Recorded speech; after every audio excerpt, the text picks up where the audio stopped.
سبحانک اللہم و بحمدک و تبارک اسمک و تعالی جدک و لا الہ غیرک۔ اللہم صلی علی محمد عبدک و نبیک و حبیبک و رسولک النبی الامی و علی آلہ و اصحابہ و بارک وسلم تسلیما کثیرا کثیرا۔ وقال سبحانہ و تعالی اقرأ باسم ربک الذی خلق خلق الانسان من علق اقرأ وربک الاکرم الذی علم بالقلم۔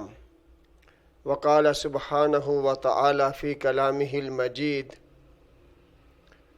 ھدی للمتقین۔ وقال سبحانہ و تعالی فی مقام آخر الاخلاء یومئذ بعضهم لبعض عدو الا المتقین۔ وقال سبحانہ و تعالی یا ایہا الذین آمنوا اتقوا اللہ وکونوا مع الصادقین۔ صدق اللہ مولانا العظیم وصدق رسولہ النبی الکریم۔ وقال النبی صلی اللہ علیہ وسلم الرجل علی دین خلیلہ فلینظر احدکم من یخالل۔ معزز سامعین اور معزز ناظرین، السلام علیکم ورحمۃ اللہ وبرکاتہ۔ آپ لوگوں کے سامنے پہلے دو ویڈیو بیانوں میں قرآن پاک کے بارے میں تھوڑا سا اور قرآن پاک سے حاصل ہونے والے تقوی کے بارے میں تھوڑا سا، اور قرآن پاک کیوں نازل کیا گیا رمضان کے خاص مہینے میں، اور 30 دنوں کے روزے کیوں رکھنے کا حکم دیا گیا قرآن پاک میں، اس پر بات ہو چکی ہے۔ آج ہم قرآن کے بارے میں بات کریں گے۔ وَإِنَّهُ لَقُرْآنٌ کریم، وَإِنَّهُ لَقُرْآنٌ کریم، یہ قرآن جو ہے یہ بڑی عزت والا ہے۔ اور اللہ پاک ارشاد فرما رہے ہیں کہ اقرأ باسم ربک الذی خلق خلق الانسان من علق اقرأ وربک الاکرم اقرأ وربک الاکرم۔ پڑھیے اپنے رب کے نام سے کہ تمہارا رب بڑی عزت والا ہے، کریم ہے۔ الاخلاء یومئذ بعضهم لبعض عدو الا المتقین۔ قیامت کے دن بہت سارے دوست ایک دوسرے کے دشمن ہوں گے، جبکہ متقی لوگ جو ہیں، جو آپس میں دوستی رکھتے ہیں اللہ کے لیے، وہ ایک دوسرے کے اس دنیا میں بھی صحیح دوست ہوں گے، ہمدرد ہوں گے، اور قیامت کے دن بھی وہ ایک دوسرے کے اچھے ہمدرد ہوں گے۔ معزز ناظرین و سامعین، انہ لقرآن کریم، بے شک یہ قرآن ہے عزت والا۔ وَإِنَّهُ لَقَوْلُ رَسُولٍ کریم، اور بے شک یہ جو قول ہے، یہ جو کلام ہے، یہ کریم رسول کا کلام ہے۔ ہمارے نبی کریم ہیں صلی اللہ علیہ وسلم، آپ کا بیان جو اللہ نے قرآن میں وحی بنا کر اتارا، اور آپ علیہ الصلاۃ والسلام کی زبانی حدیث نبویہ کا ذخیرہ جو ہمیں عطا فرمایا، وہ سارا کا سارا رسول کریم صلی اللہ علیہ وسلم کا کلام ہے۔ تو صاحبو، قرآن اللہ پاک جب عزت والا ہے تو اس کا کلام بھی عزت والا ہے، اور جو اس کے کلام کو پڑھتا ہے اللہ پاک اس کو بھی عزت والا بنا دیتا ہے۔ حضرت عمر فاروق رضی اللہ عنہ کے زمانے میں انہوں نے جنگلات کے جو وزیر تھے ان سے پوچھا کہ جنگلات کا جو ہے نگہبان، حفاظت کرنے والا، ان کے امور کو انجام دینے والا آپ نے آگے کس کو بنایا ہوا ہے؟ تو انہوں نے کہا کہ ابن ابزہ کو، یا ابن ابزہ ہے یا ابن ابزہ ہے، ان کو بنایا ہوا ہے۔ پوچھا کہ وہ کون ہے؟ کہا کہ جی غلام ہے۔ اور حضرت عمر رضی اللہ عنہ نے کہا کہ آپ نے غلام کو کیوں یعنی کہ اتنا بڑا عہدہ دے دیا ہے؟ تو اس وزیر نے کہا، امیر نے کہا کہ اے خلیفۃ المسلمین، وہ قرآن پاک کا یعنی کہ کتاب اللہ کا زیادہ جاننے والا ہے۔ تو اس پر حضرت عمر رضی اللہ عنہ خاموش ہو گئے۔ حضرت عمر رضی اللہ عنہ اپنے بارے میں خود ارشاد فرماتے ہیں کہ میں جنگل بیابانوں میں، ریگستانوں میں، پہاڑوں کی چوٹیوں میں اور ان سے باہر بھی میں بکریاں بھیڑیں چرایا کرتا تھا، لیکن میرے والد حضور مجھے پھر بھی مارا کرتے تھے۔ یہ ان کی زندگی تھی۔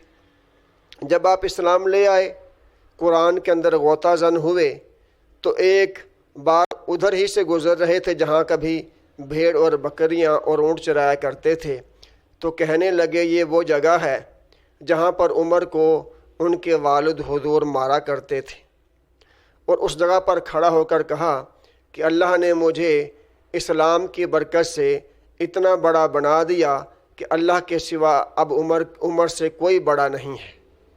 اور حقیقت بھی یہ بات تھی، کوئی فخر کے طور پر نہیں کہا تھا انہوں نے، حقیقت بھی یہی تھی کہ خود فرماتے ہیں قرآن کی برکت سے، اسلام کی برکت سے اللہ نے مجھے آج اتنا بڑا بنا دیا ہے کہ اللہ کے سوا مجھ سے کوئی بڑا نہیں۔ میرے بھائیوں، یہ قرآن نے ان کو عزت دی۔ حضرت بلال حبشی رضی اللہ عنہ کا حال بھی تو معلوم کرو کہ کیسے کیسے اسلام سے دور کرنے کے لیے، ان کو اسلام سے ہٹ جانے کے لیے اتنی سخت تکلیفیں دیں۔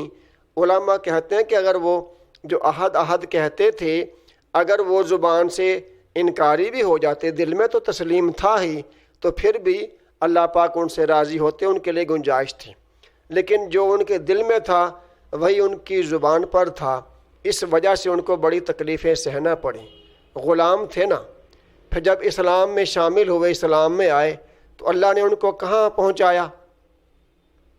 سیدنا کہتے ہیں یہ قرآن نے ان کو عزت دی تھی، اور حضور علیہ الصلاۃ والسلام فرماتے ہیں سب سے پہلے تمام نبیوں میں، رسولوں میں سب سے پہلے جنت میں جاؤں گا، اور حضور صلی اللہ علیہ وسلم سے پہلے جنت میں حضرت سیدنا بلال رضی اللہ عنہ داخل ہوں گے۔ وہ کیسے ہوں گے کہ آپ رضی اللہ عنہ نے حضور صلی اللہ علیہ وسلم کی اونٹنی کی لگام جو ہے وہ پکڑی ہوگی، تو پہلے آپ داخل ہوں گے، پھر اونٹنی داخل ہوگی، پھر اس پر بیٹھے ہوئے حضور پر نور صلی اللہ علیہ وسلم جنت میں داخل ہوں گے۔ تو حضرت بلال کو اتنا بڑا رتبہ کس نے عطا کیا ہے؟ اس قرآن پاک نے، جو انہ لقرآن کریم، بے شک کہ یہ بڑی عزتوں والا قرآن ہے۔ اور اللہ نے بھی فرمایا کہ اس قرآن کو پڑھو اپنے رب کے نام سے، اس کے کلام کو پڑھو کہ تمہارا رب بڑا کریم ہے، تمہیں عزتوں والا بنا دے گا۔ حضرت امام ذہبی رحمۃ اللہ علیہ نے ایک کتاب لکھی ہے تذکرۃ الحفاظ۔ ایک کتاب ان کی وہ بھی ہے سیر اعلام النبلاء، 45 جلدوں میں نے جرمنی میں دیکھی تھی، عربی زبان میں ہے، ابھی تک اس کا اردو ترجمہ نہیں آیا۔ الحمدللہ کہ مجھے 90% 95% عربی بالکل سمجھ آتی ہے، تو میں نے وہ پڑھی تھی۔ تو امام ذہبی رحمۃ اللہ علیہ نے جو تذکرۃ الحفاظ کتاب لکھی ہے، اس میں اکثر لوگ وہ ہیں جو اپنے زمانے میں بیچارے غلام تھے، جب وہ اسلام لائے تو غلامی سے نکل کر قرآن نے، اسلام نے ان کو سردار بنایا، ان کو سید بنا دیا۔ سید کے معنی سردار کے ہیں، سردار بنا دیا۔ سعید بن جبیر رضی اللہ عنہ، یہ بھی غلام تھے اور کالے تھے، حبشی تھے، ایتھوپیا کے تھے۔ تو جب حجاج بن یوسف نے ان کو شہید کیا، اتنا خون بہا تو حجاج نے حیرانگی میں اتباع سے پوچھا، جو ڈاکٹر تھے اس وقت کے، کہ اتنا خون تو کبھی ہم نے پہلے کبھی کسی کا بہتا دیکھا ہی نہیں ہے۔ تو ڈاکٹروں نے کہا کہ اے امیر المومنین، حجاج سے کہا کہ اس بندے کے دل و دماغ میں ذرہ برابر بھی موت کا خوف نہیں تھا، اس لیے اس کے جسم سے اتنا خون شہادت کے بعد نکلا ہے، قتل ہونے کے بعد نکلا ہے۔ اور جو بندہ ڈر رہا ہوتا ہے اس کے جسم سے اتنا خون نہیں نکلتا، کیوں کہ وہ ڈر سے، خوف سے سوکھ چکا ہوتا ہے۔ تو حضرت جبیر، سعید بن جبیر رضی اللہ عنہ کو اتنا بے خوف کس کتاب نے کیا؟ قرآن پاک نے کیا۔ سید کہتے ہیں تفسیروں کے اندر ان کی بات مانی جاتی ہے، ایک مسلمانوں کا بڑا طبقہ ان غلاموں کی اتباع کرتا ہے، ان کے حالات پڑھتا ہے اور سوچتا ہے کہ میں بھی ویسا بن جاؤں، ان جیسی عبادتیں کرنا چاہتا ہے کہ میں بھی ان جیسا عزت دار بن جاؤں۔ تو میرے بھائیو، تذکرۃ الحفاظ میں اکثر جو بڑے بڑے علماء محدثین ہیں وہ سارے کے سارے غلام تھے۔ جب انہوں نے قرآن کے ساتھ اپنا دل و دماغ لگایا، اللہ نے ان کو عزت کی چوٹیوں پر، بلند و بالا پہاڑوں کی چوٹیوں پر، عزت کی چوٹیوں پر ان کو بٹھا دیا تھا۔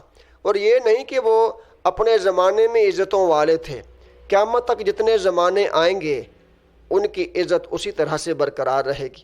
یہ قرآن پاک کی برکت ہے، اور یہ وہ قرآن ہے جس کو اسی ماہ کے اندر نازل کیا گیا تھا، اور یہ وہی ماہ ہے جس میں ہم 30 دن پریکٹس کر کے قرآن کو تھوڑا تھوڑا سا غور سے پڑھیں، ہمیں مزہ آنا شروع ہو جائے گا، اور ہم اپنی اٹھک بیٹھک جو ہے ہم ان لوگوں سے رکھیں جو متقی ہیں، جو سچے ہیں۔ یا ایھا الذین آمنوا اتقوا اللہ وکونوا مع الصادقین، تقوی والوں کے ساتھ اپنی نشست و برخاست رکھیں تو ہم تقوی والے بن جائیں گے۔ نبی صلی اللہ علیہ وسلم نے کیا پیاری بات ارشاد فرمائی، الرجل علی دین خلیلہ، دوسری حدیث کے اندر الفاظ ہیں المرء علی دین خلیلہ فلینظر احدکم، ہر دوست ایک دوسرے کی اپنے دوست کی روش پر یا اس جیسی حرکتوں پر ہوا کرتا ہے۔ فلینظر احدکم، تم میں سے ہر کوئی یہ دیکھ لے، یہ جان لے۔ فلینظر احدکم من یخالل، کہ اس کا اٹھنا بیٹھنا کس کے ساتھ ہے، کن لوگوں کے ساتھ ہے۔ یہ حضور نے کرم فرمایا، کریم رسول نے اپنی امت پر کرم فرمایا کہ ایسی ایسی باتیں بتلا گئے ایک ایک جملے میں کہ معاشروں کے معاشرے سدھرتے چلے جائیں۔ فَلْيَنْظُرْ أَحَدُكُمْ مَنْ يُخَالِلْ، پس تم میں سے ہر کوئی دیکھ لے کہ اس کا اٹھنا بیٹھنا کس کے ساتھ ہے۔ اسی مضمون کو اللہ رب العزت نے الْأَخِلَّاءُ يَوْمَئِذٍ بَعْضُهُمْ لِبَعْضٍ عَدُوٌّ إِلَّا الْمُتَّقِينَ، قیامت کے دن بہت سارے لوگ ایک دوسرے، جو دنیا میں ایک دوسرے کے دوست تھے، وہ قیامت کے دن ایک دوسرے کے دشمن ہوں گے۔ لیکن وہ لوگ جو تقوی والے تھے، جو سچے تھے، جن کی اٹھک بیٹھک اللہ کے لیے آپس میں دوستی تھی، وہ اس دنیا میں بھی ایک دوسرے کے ہمدرد ہوتے ہیں اور قیامت کے دن بھی ایک دوسرے کے ہمدرد ہوں گے۔ حضرت ابن عباس رضی اللہ عنہ نے ارشاد فرمایا ہے، اور یہ ابن کثیر رحمۃ اللہ علیہ نے سورہ زخرف کی یہ آیت ہے الاخلاء یومئذ بعضهم لبعض عدو الا المتقین، اس کے ذیل میں اس حدیث کو نقل فرمایا کہ قیامت کے دن، اور جو دنیا میں بھی ایک آدمی نیک مرتا ہے نا، تو جب اللہ پاک اس کو اس کا مقام دکھاتے ہیں تو وہ اللہ پاک سے مخاطب ہو کہتا ہے اللہ میرا فلاں دوست تھا، مجھے ان باتوں کی، آخرت کی، تیری کتاب کی، تیرے دین کی اور تیری ترغیب دیتا تھا، اے اللہ اس کی وجہ سے مجھے یہ کچھ مل گیا، اے اللہ تو اس بندے کو دنیا میں جو ہے اس کو بھی اسی راستے پہ چلائے رکھ تاکہ وہ آ کر مجھ سے مل جائے۔ لمبی حدیث ہے، تو میرے بھائیوں ہمیں چاہیے ہم متقی لوگوں کے پاس بیٹھیں، اور متقی لوگوں کے پاس بیٹھنا نصیب نہیں ہوتا تو قرآن پاک کے ساتھ بیٹھیں، ایک صفحہ روزانہ کھول کے بار بار پڑھیں، تفسیر دیکھیں، حدیث میں اس آیت کے متعلق کیا کہا گیا ہے، اس لفظ کے مترادف الفاظ یا اس کے ہم معنی الفاظ قرآن کی کن کن آیتوں میں، اپنے صورتوں میں آئے ہوئے ہیں، ان کے معنوں کو آپ ملا کر ایک نیا معنی پیدا کرنے کی کوشش کریں، تو جو قرآن سے جڑ جاتا ہے وہ اللہ سے جڑ جاتا ہے۔ وَمَن يَعْتَصِم بِاللَّهِ فَقَدْ هُدِيَ إِلَىٰ صِرَاطٍ مُسْتَقِيمٍ، جو اللہ سے جڑ گیا، اللہ کے کلام سے جڑ گیا، اللہ پاک اس کو سیدھے راستے کی ہدایت کر دیتا ہے۔ یہ جو ہدایت ہے، اللہ ذہنوں میں، دلوں میں، دماغوں میں ایسی باتیں ڈالتا ہے جو اللہ پاک کی تابعداری کی باتیں ہوتی ہیں، اللہ پاک کی نافرمانی کی جتنی باتیں ہوتی ہیں، ان سے انسان اللہ کی دی ہوئی ہدایت، اللہ کے کیے ہوئے القاء اور الہامات کی وجہ سے وہ کام کرتا ہی نہیں جو اللہ پاک کی نافرمانی کے ہوتے ہیں۔ ہر کام ہی اللہ کی رضا کے مطابق ہونا شروع ہو جاتا ہے۔ اس کو ہدایت کہتے ہیں۔ وَمَن يَعْتَصِم بِاللَّهِ، جو چمٹ جائے اللہ کے ساتھ، جو جڑ جائے اللہ کے ساتھ، جو اتحاد کر لے اللہ پاک کے ساتھ، فَقَدْ هُدِيَ إِلَىٰ صِرَاطٍ مُسْتَقِيم، پس یقیناً اللہ پاک اس کو سیدھے راستے کی ہدایت کر دیتا ہے۔ اور سیدھا راستہ میرے بھائیوں کون سا ہے؟ اهدنا الصراط المستقیم۔ ہم کہتے ہیں اللہ ہمیں سیدھے راستے کے اوپر پکا کر دے۔ صراط الذین انعمت علیہم، ہاں جی، راستہ ان لوگوں کا جن کے اوپر آپ نے انعام کیا ہوا ہے۔ ظاہر ہے تمام نبی، تمام رسول وہ اسی یعنی کہ انعام یافتہ راستے پر تھے۔ ہمارے نبی صلی اللہ علیہ وسلم آخری نبی، ان کے بعد کتاب کوئی نہیں آئے گی، کسی کتاب کی ضرورت ہی نہیں۔ ایسے نبی کے بعد کسی دوسرے نبی کے آنے کی ضرورت ہی نہیں۔ زمانوں کا علم حضور علیہ الصلاۃ والسلام کی زبانی، زمانوں قیامت تک آنے والے دن کا علم قرآن پاک میں موجود ہے۔ جو اس سے چمٹے گا، جو اس کو اپنے گلے لگائے گا، اس کے ساتھ اپنا دن رات گزارے گا، انشاءاللہ اللہ اس کو کھلائے گا ایسا کہ کسی نے کھایا نہ ہوگا، اللہ پلائے گا اس کو ایسا کہ کسی کو پلایا نہ ہوگا، اللہ اس کو وہ چین کی دولت دے گا کہ بڑے بڑے لوگوں کے وہم و گمان میں بھی نہیں ہوگی۔ اور میرے بھائیوں، تقویٰ پتہ کیسے حاصل ہوتا ہے؟ قرآن پاک سے دل کیسے لگتا ہے آدمی کا؟ جب آدمی گناہوں کو چھوڑ دیتا ہے۔ میں آپ لوگوں کو اس چھوٹی سی تقریر میں، تمہید میں، بیان میں بتاتا ہوں۔ اگر کوئی بندہ کہتا ہے کہ میں کبیرہ گناہوں کو چھوڑنا تو چاہتا ہوں پر مجھ سے چھوٹتے نہیں ہیں، میں آپ کو ایک وظیفہ بتا دیتا ہوں۔ اللہ الصمد پڑھیں 5000 بار، 2500 بار صبح پڑھ لیں، 2500 بار شام کو پڑھ لیں، یعنی کہ 25 تسبیحاں اور 25 یعنی کہ 50 تسبیحات جو ہیں 100 والی پڑھیں اگر تو 5000 ہو جاتے ہیں۔ غور سے پڑھیں، غور سے۔ اگر اللہ پاک نے آپ کو کبیرہ گناہوں سے نہ باز رکھا، آپ کا دل ہی نہیں کرے گا کبیرہ گناہوں کو کرنے کے لیے، اگر آپ یہ کریں 5000 بار روزانہ پڑھا کریں اللہ الصمد اللہ الصمد اللہ الصمد، آپ اگر گناہوں سے باز نہ آئیں تو آ کر میرا گریبان پکڑ لینا۔ میں اپنے تجربے سے بتا رہا ہوں یہ بات۔ اللہ پاک ہم سب سے راضی ہو۔ اب میں کسی ٹیلی فون والے کا فون سن لوں۔ السلام علیکم ورحمۃ اللہ وبرکاتہ۔